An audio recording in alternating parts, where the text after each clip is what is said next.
Thank you, Madam President. Madam President, I am proud to share with all of you the experience of California this last year in combating the COVID-19 pandemic. Proud to say that California has led the way on COVID-19 prevention and vaccination because we have seen the devastation that surging cases can cause. Last winter, remember where we were last winter? A catastrophic surge in my home county of Los Angeles overwhelmed local hospitals, as was the case, frankly, in many parts of the country. Families were desperate to find care for their loved ones. Ambulances struggled to find hospitals with capacity. So as we approach this winter season, I recognize that we've made incredible progress turning the tide since those tragic times.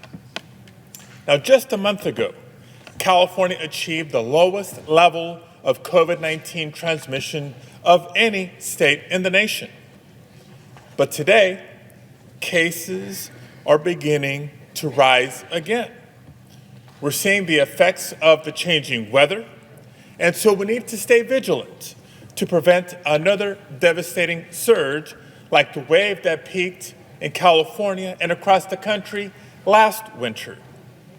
But fortunately, today, we are armed with a powerful defense, an FDA-approved vaccine that is safe, that is effective, and that is free for all.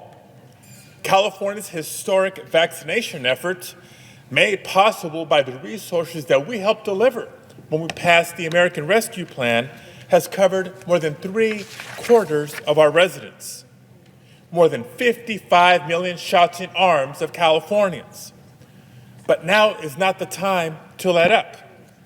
Every person who gets the vaccine helps to stop spread of the virus in our community. And we've just received 2 new critical weapons.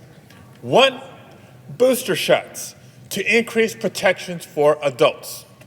And 2, approval of a vaccine for children older than 5. Colleagues, during last week's state work period, I had the privilege of joining leaders of the Los Angeles Unified School District for the opening of their first vaccine clinic, a mobile clinic on school sites for students ages 5 and up. And I saw firsthand the anxious excitement of families looking forward to a freer, safer life for children. Imagine that. Play dates with friends, holiday celebrations with grandparents, and relief for those with family members at higher risk. Now, as parents of younger children, Angela and I know that this pandemic has especially been hard on children. For more than a year, as we would gather together to pray as a family, our youngest, Diego, whom many of you met, would ask God for COVID to be over. And he would then ask when a vaccine would be ready for him and his brothers. That's why it was such a big deal when the vaccine was approved for children ages 5 and older. Angela and I were vaccinated earlier this year. Our older son, Roman, was vaccinated months ago.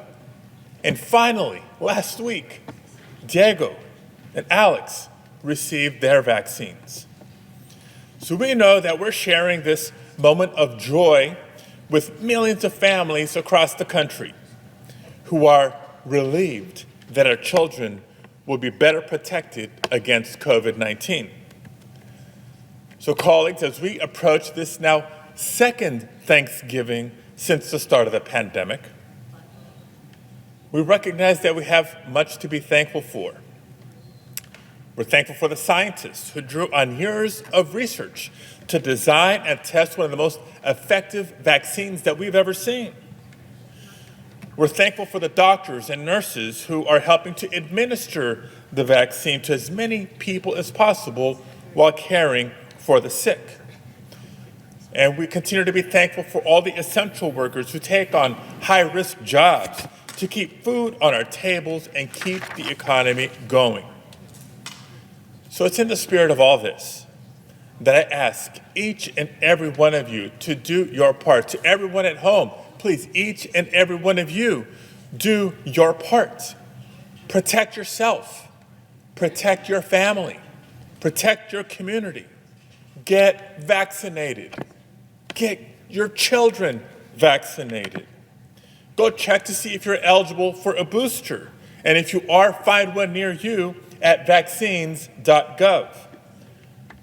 We've come to appreciate how vaccination is the key to a safe holiday season and is key to ending the pandemic for all.